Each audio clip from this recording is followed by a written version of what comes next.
Hello and welcome to 7th grade hybrid learning. I am Gina Pogue-Reeder, the principal at Churchville, and we are very excited to welcome our 7th graders back to Churchville next week. Again, you know me, Gina Pogue-Reeder, and this is my 9th year at Churchville. I'd like to welcome back Jasmine Felicetti in her 2nd year as assistant principal, and new to us this year is Terrence White, Dean of Students. We are here to help you at any time. Please feel free to reach out with any question you may have. What is a hybrid schedule? We know this is very new, very different, and can be confusing. So we want to make sure that everybody's on the same page as we explain and enter hybrid learning. So a student on an A schedule would be receiving instruction on Monday and Tuesday in person here, and then attend remotely on Wednesday, Thursday, and Friday. A student on a B schedule would be receiving instruction here in the building on Thursday and Friday, and then attending remotely on Monday, Tuesday, and Wednesday. And then we have a third group of students that are on an A-B schedule, and those students receive instruction at school Monday, Tuesday, Thursday, and Friday, and attend remotely on Wednesday. We do have an asterisk next to the Wednesday because there may be students that are in person on Wednesday and they would be invited, and busing would also be provided if needed. The attendance time, no matter if we're hybrid, in person, or remote, it is 8:30 to 1:30. How would I know which group my child is in? This is where we would be on the web-based PowerSchool site. It is not available in the app, so you would actually need to go to the web-based PowerSchool site. In this case, if I was looking at my child's schedule, it would be the purple rectangle and under CMS group. And in this case, the child is in group B, so they would attend school in person on Thursday and Friday while attending remotely on Monday, Tuesday, and Wednesday. One of the most important things we've learned in bringing in our 6th graders back this week is the importance of that self-certification. You must certify your child's health each morning, every single morning before 8:15, and you can do it in many different ways. One way is at covid.elmhurst205.org. My favorite way, and the way I do it every morning, is through text. I get a text every morning because I opted in and texted yes to 67587. And every morning at 6 a.m., I receive a text from the district office asking me to certify, and it literally takes under 15 seconds. So I highly encourage the text notification, or you can sign up for email notifications as well. It's just a good reminder to have that be automated. Students, when they come to the building, they would have their ID with them each day. They were given at the carpool drop-off. We will be giving them a lanyard so they can wear them every day. We will scan their ID or ask them for their ID number when they arrive in order to verify their health certification. If they are unable to self-certify, or we see that when we enter their ID number, it comes up green if they're good to come into the building, or it will pop up red if we need to certify, and that child would remain outside until we're able to contact you to verify their health. Any child that develops any COVID-like symptoms at school will be immediately taken to the isolation room with the school nurse, and you would be notified immediately to pick up your child. For our bus routes, for those of you that are returning Churchville families, it is the exact same process. For those new to Churchville, you would again be using the web-based PowerSchool site, not the app, and it would be listed under the assigned bus would be next to the AM_bus that is currently blacked out in the right-hand corner. The PM bus should be the same, but it may be different depending on the circumstances of your individual situation. For this student, they are on bus 4, stop 2, 4/2, and then you would be going to our school homepage, and bus routes is listed under parent and student resources. So for this student, they would be on bus 4, stop 2, and that would be at 7:57 a.m. at West and Belden. So the bus stops are up to date and ready for you. When students arrive on next week, they will be given a sticker for the back of their ID with their bus and their stop information, because that is the same bus they would then ride home from school. Carpool. For our returning Churchville families, we know that carpool can be a sticky 6 minutes. And we will have less families in the carpool lane, which I think will also help. It's been very smooth for 6th grades. We want to continue that as we add in our 7th graders.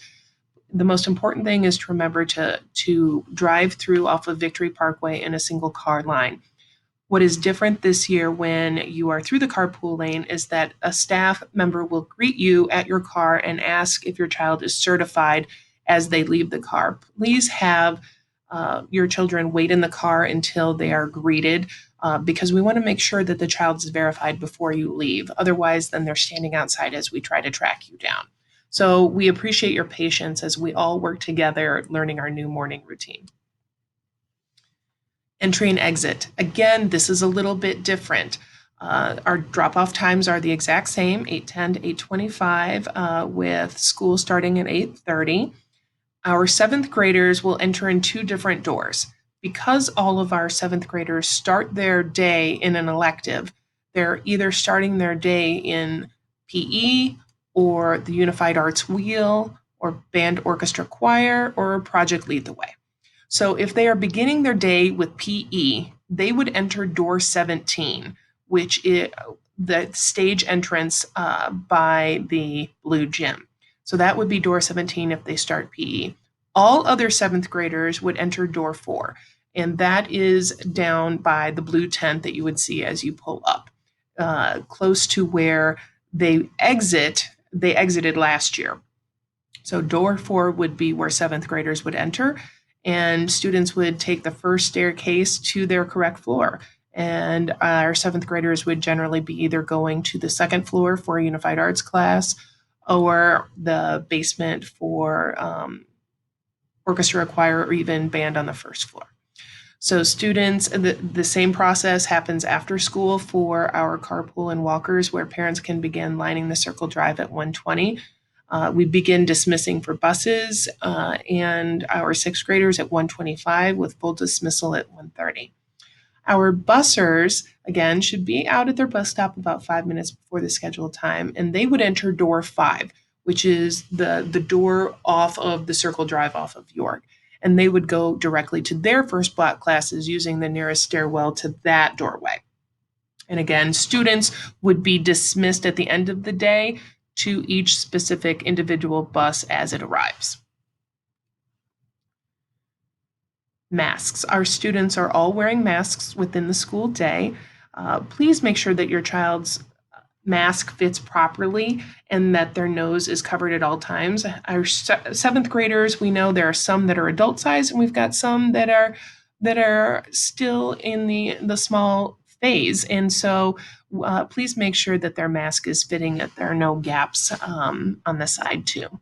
If you need any assistance with getting a mask, we are happy to help with that. Our students must keep their masks on while at school in the classroom. Students will be able to lower their masks to drink water throughout the day. We encourage water drinking, and they're encouraged to bring a water bottle as well. Students will be able to take their masks off outside for PE while maintaining social distancing. Water and snack, that is a hot topic. Again, we encourage all of our students to bring a water bottle because the water faucets will be disabled. Water bottle fillers will be open with cups available. Snacks, yes, students can bring a healthy snack. Students will be eating their snack during their PE block, and they'll be able to remove that outside while maintaining social distancing. We will not be eating in the classrooms. Another thing that we have learned having our 6th graders in the building is the importance of having a fully charged Chromebook each day. And that is really imperative because in the past, if they didn't have a charged Chromebook, they could just move to another seat location and use a charger while they were working. Because of where our seats need to be, they're not really movable. And so we're asking students to come in with fully charged Chromebooks each day, and we appreciate your help with that.